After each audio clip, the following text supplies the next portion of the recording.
My Seven Chakras, episode 68. You have a sacred calling. The question is, will you take the time to heed that call? Will you blaze your own path? You are the author of your own life. Don't let others define it for you.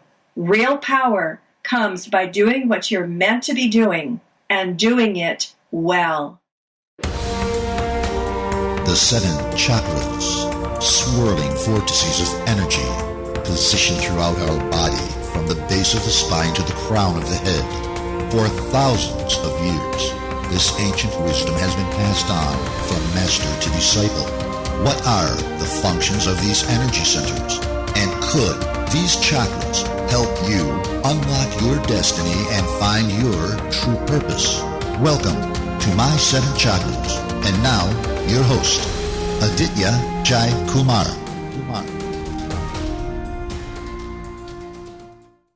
What's going on, action takers? AJ here, and I'd like to thank you. Thank you for taking steps towards your transformation, irrespective of the situation that you are in right now. And even though we haven't met yet, I feel a strong connection to you. And I know that you are a person who will not give up no matter what. And let me tell you that the reason I'm doing all of this, 3 interviews in a week, is because of you. That's right. You are the foundation of My Seven Chakras. Alright, now recently I thought of introducing a new concept to our show. Once in a while, I'll be sharing a tip or idea that has helped me grow for you to consider. So action takers, was there ever a moment when you were practicing something like public speaking, maybe yoga, painting or writing? It was going well and then something urgent came in between, due to which you had to take a break and now you're slightly out of touch. I know I have. I used to be a member of Toastmasters International for 2 years. Toastmasters is an organization that helps people improve their communication, public speaking and leadership skills. In other words, you get a platform to prepare speeches, be on stage, present, and overcome any stage fright that you may have. So I left Toastmasters for a year and a half because I was pursuing a business degree, and lately I've had the strong urge to rejoin Toastmasters, and just a few days back, I did. And this is really exciting.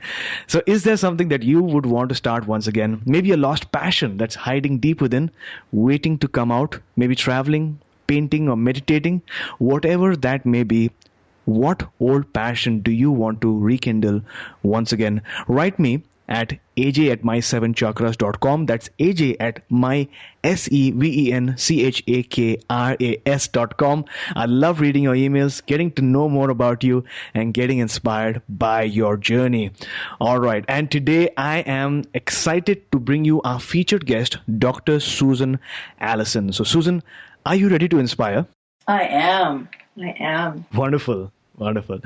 So, Santa Cruz therapist Dr. Susan Allison has a doctorate in transpersonal psychology and has maintained a private practice for 20 years. She was honored as a Woman of the Year in California by the Santa Cruz Women's Commission for her counseling work with adolescents. She currently works with individuals and groups to bring about healing using traditional therapies as well as hypnosis, process therapy, shamanic journey, and energy medicine. So Susan, I've given our listeners a short intro, but fill in any gaps that I may have missed and tell us a little bit more about yourself. You did a great job, AJ. Thank you so much. And I think that's about all. I can maybe fill in as we go along with any questions you have. But I think that's enough about my background for now. That sounds perfect. Now, Susan, before we dive deep into some of the experiences and stories that you've had, we want to get into a space of inspiration and wonder. And the fastest way to do that is to light a lamp of inspiration through the power of words. So, Susan, what is your favorite inspirational quote? And give us one example of how you apply this quote to your life. You know, it may not be my favorite, but it's my favorite today. And it's actually, I usually pull from the classics, but it's actually an Oprah Winfrey quote, which I love. And this is how it goes. You have a sacred calling. The question is, will you take the time to heed that call? Will you blaze your own path? You are the author of your own life. Don't let others define it for you. Real power comes by doing what you're meant to be doing and doing it well. So in my life, I feel I've done that and am continuing to do that in terms of taking the path less traveled, as Robert Frost talks about. And I started at a young age just following my intuition. And for your listeners, there is no better teacher than our own hearts, and going deep inside your own intuition and asking how you feel and what it is you want. And that's what I've been doing my entire life. And I have been a teacher. I have been a therapist, as I am now. I love doing energy medicine work where I help people heal from Reiki, from the reconnection. I'm an ordained minister. I'm a hypnotherapist. And I have just followed the breadcrumbs, which you can too. It's like one breadcrumb was that I wanted to be a teacher. Then I followed another one, and I loved counseling students and found that I wanted to do that. And then that led to wanting to do hypnosis and deeper work and process therapy with clients rather than just cognitive therapy. And all of this has led to my shamanic journey work, which shamanism is 60,000 years old, and I've been practicing going into trance and doing shamanic work for 22 years. And so I just want to say to your listeners just what Oprah said, which is if you have a sacred calling and it's inside you there and you're not doing it, it's important to do it and as soon as possible because there are no guarantees. Mm-hmm. So action takers, you have a sacred calling wherever you are right now, whatever situation you are in right now, you have a sacred calling. The question is whether you will take the time to heed that call, whether you will take the time to listen to that inner voice and follow your intuition wherever it may lead you. That's right. So Susan, what inspired you to write You Don't Have to Die to Go to Heaven? This book is inspired by a lot of things, and it's been a long time coming. It's probably my favorite book of my 5. It represents everything I've ever studied, and really many, many of my own life experiences are included in the book. So I wrote this. One day I was talking to a colleague, and I was talking about all the books that come out, like Proof of Heaven and so on, about somebody has a near-death experience. They say they go to heaven, describe it for us about what heaven is like.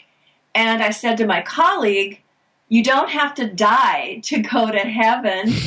Doesn't everyone know that? We have to tell people. We have to teach people now that you can learn how to do shamanic journey. You can go to spirit realms. You can find guides, teachers, healers, ancestors, departed loved ones who can guide you now. You can get guidance and healing right now. Bring it back from your journeys, from going into trance. It's like a meditative trance. Bringing back your messages you received and actually change your life today. So you mentioned that you were talking to a colleague about the topic of near-death experience, and people you found out were under the impression that you had to go to heaven to get those messages, to get those signs.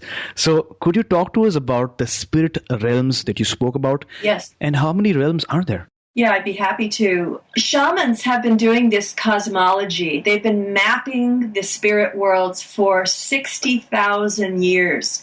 It's hard to even grapple, isn't it, with that number? Yeah. It predates all major religions, is shamanism, shamanic work. And so the shaman is the spiritual leader of a tribe, an indigenous tribe throughout history. Mm-hmm. The shaman's task is to use a monotonous sound like a rattle, a drum, go into a meditative state. The sound becomes like a mantra. And what it does is it puts people into an altered state. Pretty deep. It's a theta brainwave. Mm-hmm. And so shamans would go into trance and then they would travel, spirit travel in their subconscious, not in your conscious mind at all, in your subconscious, in your heart, and your senses.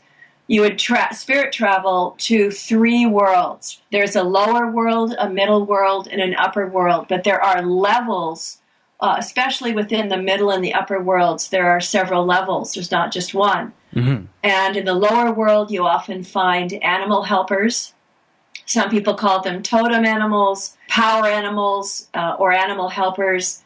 The middle world is a dreamscape. It's more of what you would see in your dreams. It's always, I never have found anything but a natural world or a garden. And most of the people that I teach also have found a wilderness, a natural world, a garden, someplace in nature. And it's there you invite in beings that love you. Sometimes like my grandmother showed up in one of my first journeys. Sometimes a relative who's departed will come. Sometimes an ancestor comes.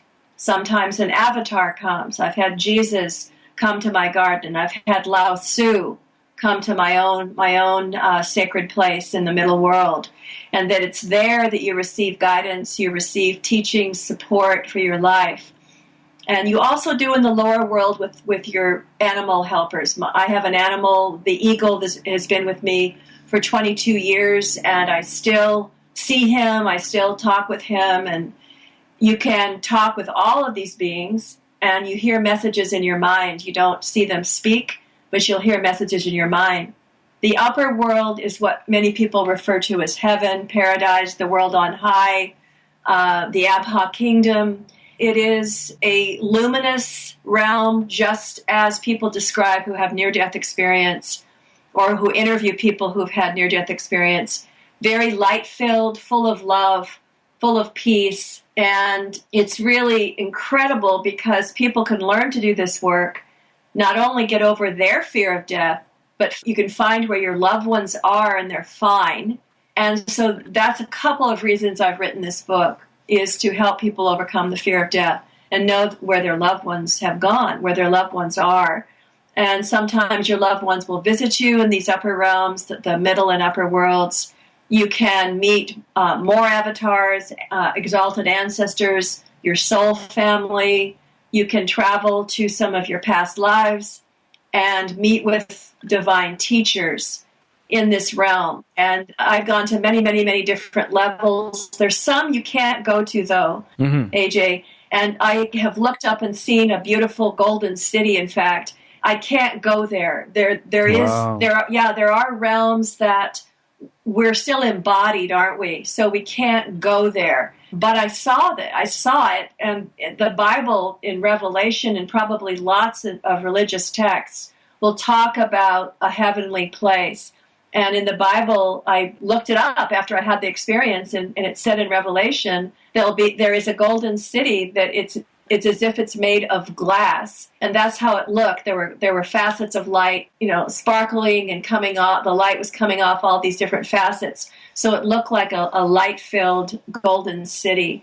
So it's possible to learn how to do this work, and you can do it just by reading my book, downloading the drumming from my website, and do this on your own. And I also work with people on the phone and Skype who are all over the world. So you mentioned that shamans have been using monotonous sounds to get into a trance or an altered state, allowing them to spirit travel through three worlds: the lower worlds, the middle worlds, where is the dreamscape, and then you have the upper worlds, which a lot of people refer to as the heavens. Now my question is, you spoke about, or you hinted towards, certain spirit guides. Yeah. Now, what are spirit guides and what is their purpose? I've heard that some people have just one spirit guide. Some people have a group of spirit guides, 3 or 4 of them. Yeah, I think it depends, AJ. It depends. And I feel that beings are assigned to us is what I've discovered. Mm-hmm. And for instance, if you start doing this work, there'll be beings that come to you. And I'm working with someone right now, in fact, who's really surprised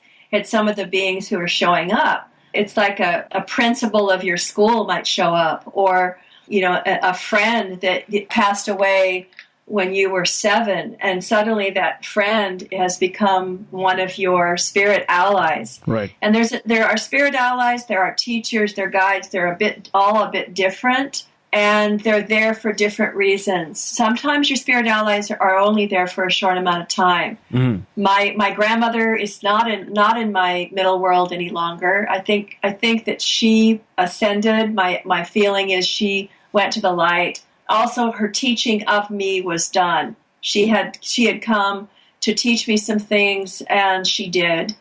And then she moved on. And I do have beings that have been with me, and there are beings who have been with you for all your incarnations. Yeah. Yeah. And so I have a few who have been with me through all my incarnations. I also have a soul family. And my soul family, both my parents are in it, which is rare. Usually you don't have your parents in your soul family, but both of my parents are there. Socrates, of all people, is in my soul family. And some other people that I've met and talked with. And I also have 4 angels that are more like guides. They're more like divine teachers that meet with me. And I also have other beings there, including my departed husband who passed away 2.5 years ago. So I can do journey work and go and meet with him there. Mm-hmm.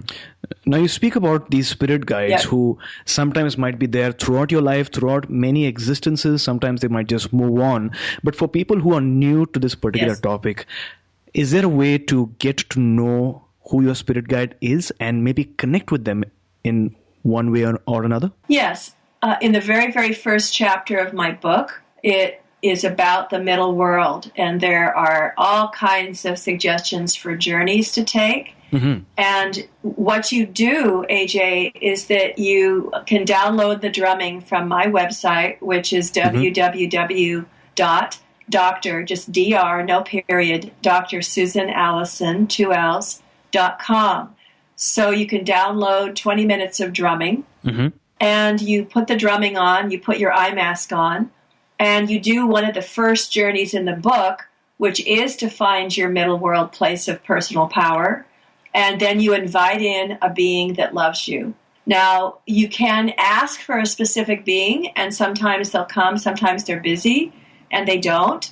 But you can also ask just for a being that loves you, and someone or something will show up. It could even be an element of nature.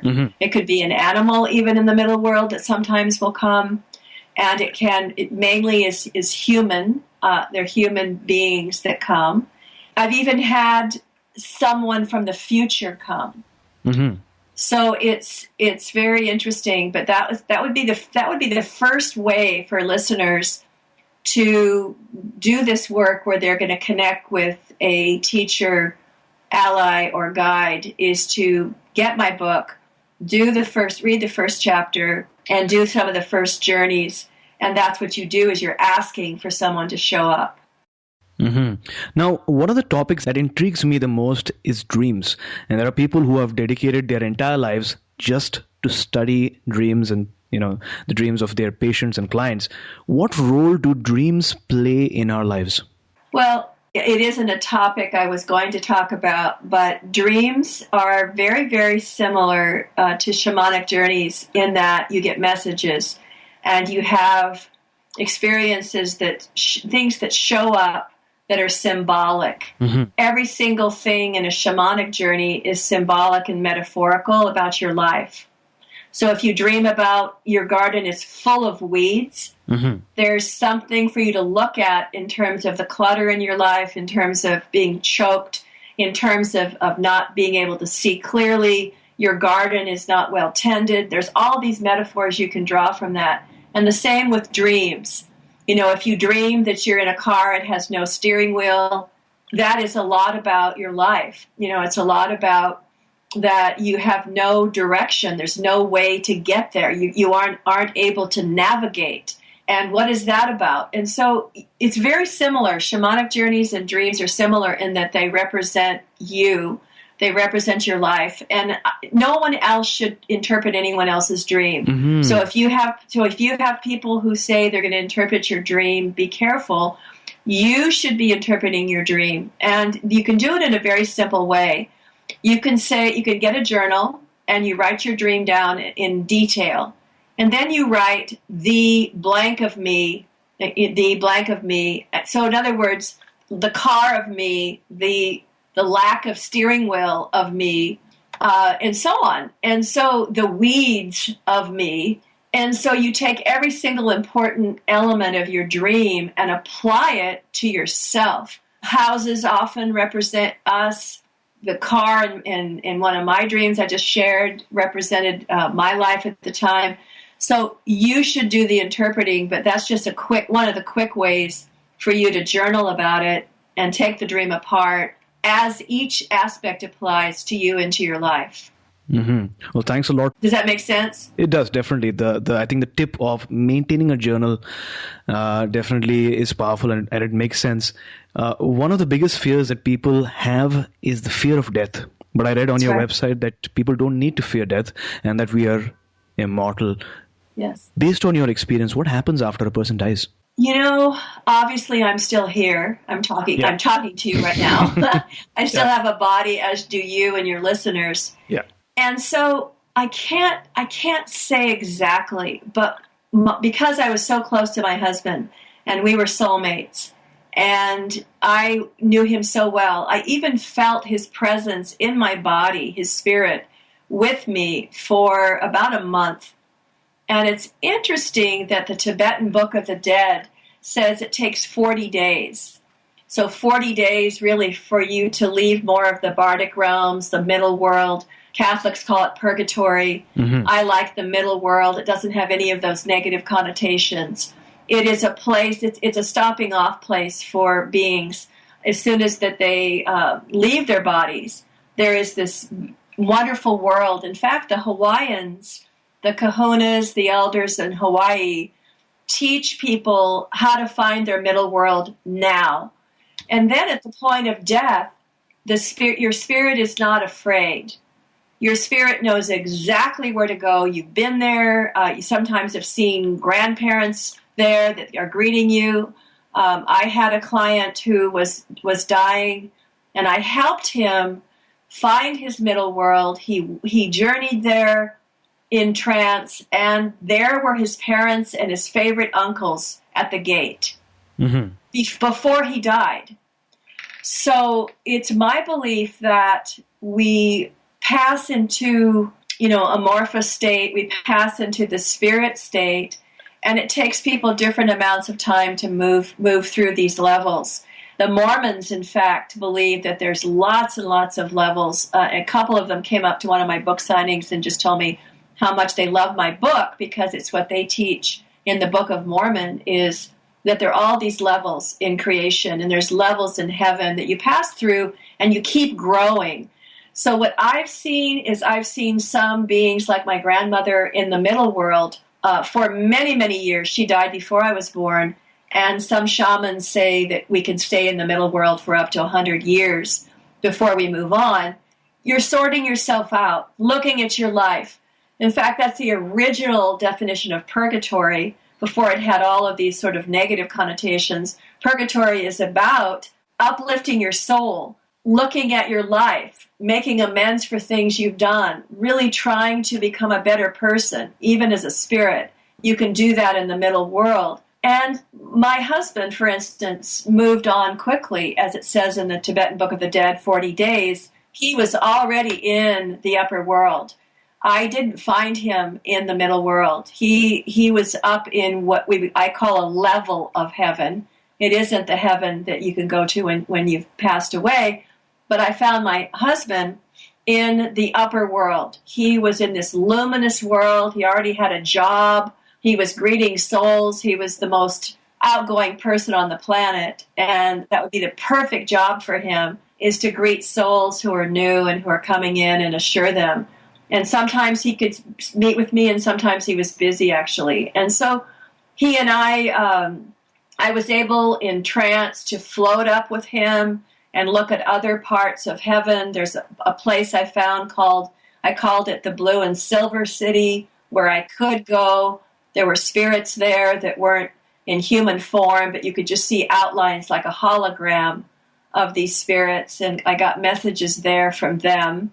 And it's my belief that your heaven's going to appear the way you need it to, much like Robin Williams' movie, What Dreams May Come. Great movie for showing that he needed heaven to be a certain way for him. And as he stepped, it was like a painting. It just went into this beautiful, beautiful heaven. So that's, what I have experienced. And yours would be different, AJ. Mm-hmm.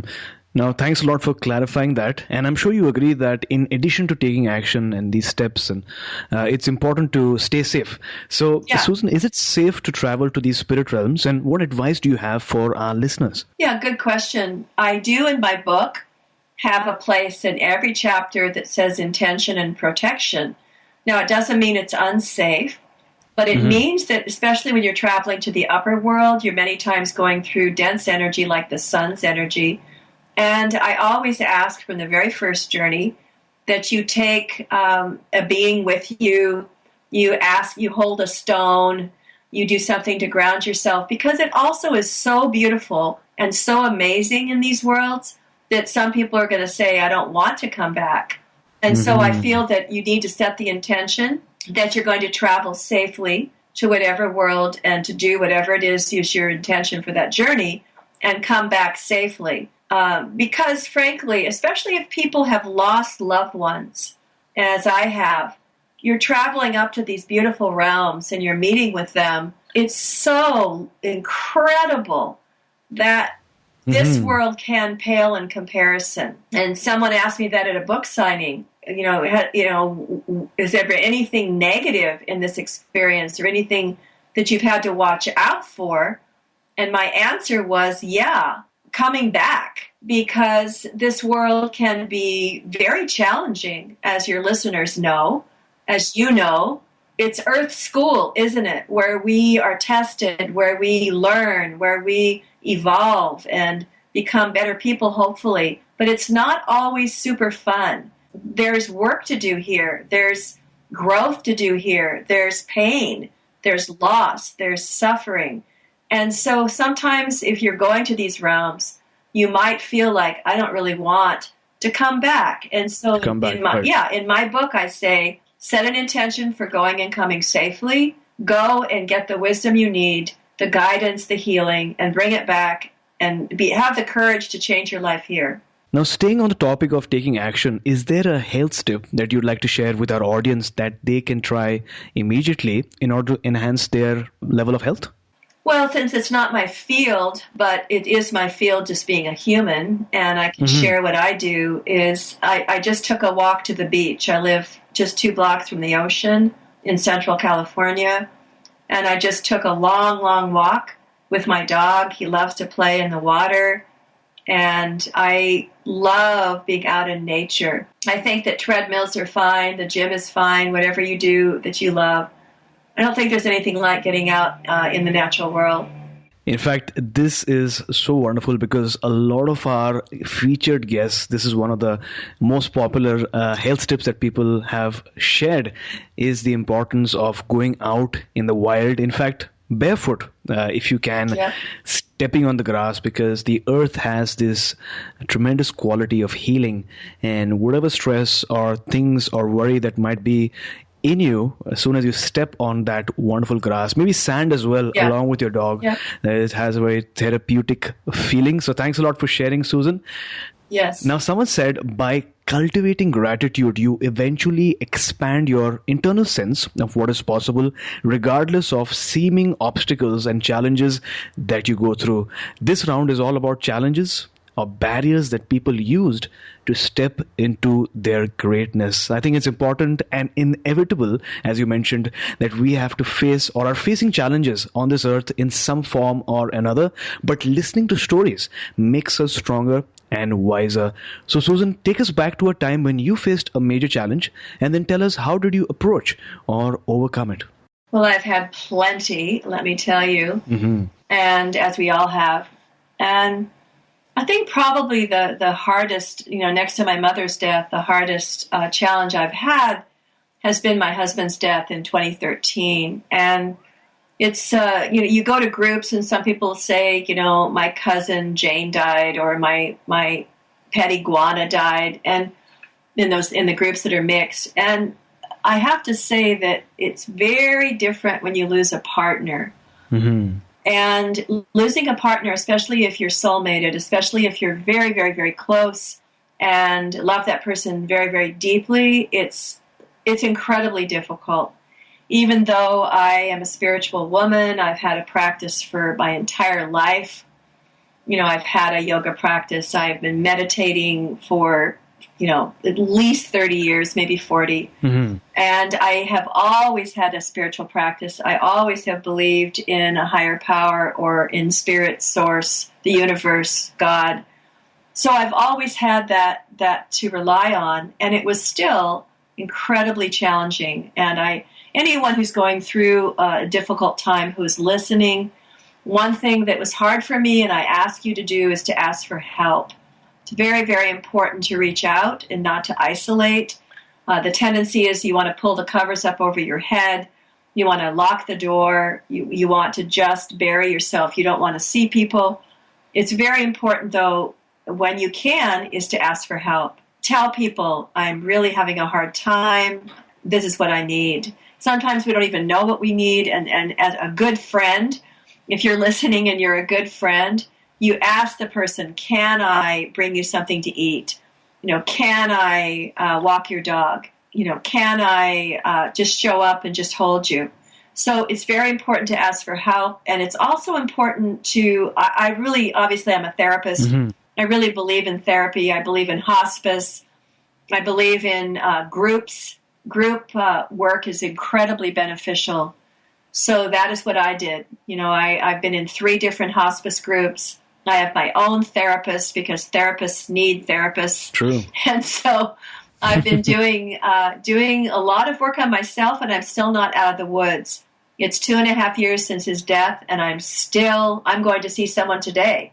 I'm still going through it, a little deeper, a little wider than it was. I thought I was through it, and I'm not.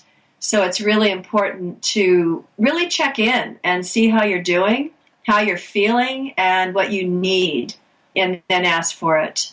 Well, thanks a lot for sharing your experience with us. I know it's never easy to go back into a time a couple of years back, especially if it was not easy. And for that, we salute you. Thank you. Our next round is about finding your life's true calling, finding the reason why you're here on this earth, and learning ways in which we can recognize and follow, like you mentioned earlier, those breadcrumbs that life throws at us. For this round, Susan, just imagine that you're in front of a large bonfire on the beach and you are sharing your story with fellow tribe members who are waiting to learn from you. Sound like a plan? Wonderful. On that very note, Leonard Ravenhill once said, the opportunity of a lifetime must be seized within the lifetime of the opportunity. So my question to you, Susan, is, have you found your life's true calling? If yes, what is your calling? Yes, I have. My calling is as an author, as a spiritual guide, I call myself a soul shaman, helping people get in touch with their souls, a modern shaman and healer. And I feel that, and I know that in a past life reading that I was a shamanic practitioner, whatever you want to call it in those days. I was a medicine woman, a shaman for 2 generations at Chaco Canyon and at the Four Corners area. Mm-hmm. And it's as if my whole life I've been looking for how to be that modern, how is one a modern shaman? How is one a modern medicine woman? And I think I've come closest by teaching, by being a psychologist, by being an energy healer. And I say to the people sitting around the bonfire, all you have to do is close your eyes. Close your eyes and put your hand on your heart and ask yourself, what is it you love? What do you lose time doing? What is your passion? And at times your calling and your job are not going to be the same, and that's okay. Mm-hmm. That you have a calling, and let's say you love to paint, but you're not paying the bills by your painting, at least now. You have to have a job, and it's okay that you can go to a job and you like it fine, and you do it, and it pays the bills, and you also have your calling. And it's not as frequent that your job and your calling are the same, and that is wonderful. It doesn't happen for all of us, especially in the arts, since this country is not known for supporting artists, as other countries are. And so, as an artist, I do many things. As an artist, I write songs, I sing. And do I make a ton of money on my books, my CDs? No, I do it because I have to. I do it because I've been called to do it. It's a divine download. I have to do it. That's a calling. Then there's a career, and I do love doing therapy. I love doing especially work on the phone with people. And any of your listeners, I will give my phone number in a minute. But I love that too, but it's not the same as my calling, where I get so excited to write a new song and it just comes through me and I'm like crazy to get it recorded. So that's my calling, is the arts. And I have a profession that pays me well, that I do like, that I love on some days, not every day, but I do go to and appreciate, and I'm of service, which is important to me. But for your listeners, sometimes your job or career and your calling are not the same. Mm-hmm. Thanks a lot for that wonderful message. So, Susan, was there ever a moment in your life when you became aware, without a shadow of doubt, that this is what you were meant to do, as far as your calling is considered? Absolutely. In fact, every time. And I feel that we have a lot of different lifetimes in one lifetime. We have a lot of different careers. Mm-hmm. You know, we have a lot of, depending on our age, we have different callings, different careers. I really wanted to be a teacher, and I became a teacher at the high school and college level. Mm-hmm. I was very good at it. I loved my students. And as I changed, though, I realized the literature that I loved, that I was teaching, was all about psychological issues, all about how humanity changes, all about transformation. And then that led me into becoming a therapist and getting a master's and a PhD in psychology. And then that led to, I want to do deeper work with people. Let's do hypnosis. Let's do some shamanic work with people, have them journey inside their bodies even. And then that led to, let me help people heal through some energy medicine, putting my hands on them and helping them heal from disease and from accidents. So I believe in the whole breadcrumb idea, and I just think that every single person listening, just notice what you're excited about. Notice what you really are good at and what you love, and go from there. And sometimes it's scary. I would say don't give up your day job while you're exploring. But I feel that it's important to do something that bursts out of your heart, that your heart just says, this is what I love, and do it and follow that. And that has happened to me over and over and over in my life. Mm-hmm. And with that, Susan, we have finally arrived at the wisdom round, which is structured just like a rapid fire round. During this round, our listeners get to take notes and take action. So are you ready? Yeah. What is the best advice that you have ever received? Follow my heart. Mm-hmm. Name one personal habit that contributes to your well-being. Walking on the beach. Great. What is your morning ritual like? I never get out of bed until I've meditated and prayed. Mm-hmm. And if my feet hit the floor first, I'm apt to be off and doing all the different things I do. So I do not get out of bed until I've prayed and meditated. Mm-hmm. So name a book that has made a significant impact on your life. Henry David Thoreau's Walden Pond. Wonderful. So action takers, if you are a visual person and want to see the links, quotes, and other stuff discussed during the show, go to my7chakras.com/70. That's mysevenchakras.com. That's our website /70. And make sure that you share this link on Facebook or Twitter if you feel that the people in your community might benefit from it. The link again is my7chakras.com/70. So Susan, it was awesome having you on our show today. Before you go, tell us one thing that you're really grateful for. Tell us the best way we can find you, and then we'll say goodbye. I am very grateful for my life. I'm grateful for this very, very moment. It's the only one we have. Mm-hmm. Enjoy the now. Enjoy right this minute. That's it. There are no guarantees. The past is dead. The future's not been born. All we have is right now. So people can find me at www.drsusanallison.com. That's drsusanallison.com. People can also call me at 866-268-2121. It's a toll-free number. I talk to people all over the world, and people go out and get my book. You don't have to die to go to heaven, on Amazon, Barnes & Noble, and in every bookstore. So, listeners, if what we spoke about today really inspires you, you want to get to know more, then without fail, go to DRSUSAN_ISON.com, and I'm going to put the link also in the show notes. So all you have to do is click the link and you can go to the website, get to know more about the spirit realms, and download that wonderful track, the shamanic drums, that's available on the website. Is that correct, Sunil? That's right. Awesome. That's right. So, Susan, thank you so much for coming on our show, sharing your inspiring stories, and taking us one more step closer to a human revolution. Absolutely. AJ, thank you so much for having me. You were listening to My Seven Chakras. Go to mysevenchakras.com. Download your free gift, get inspired, and take action. Transform your life today.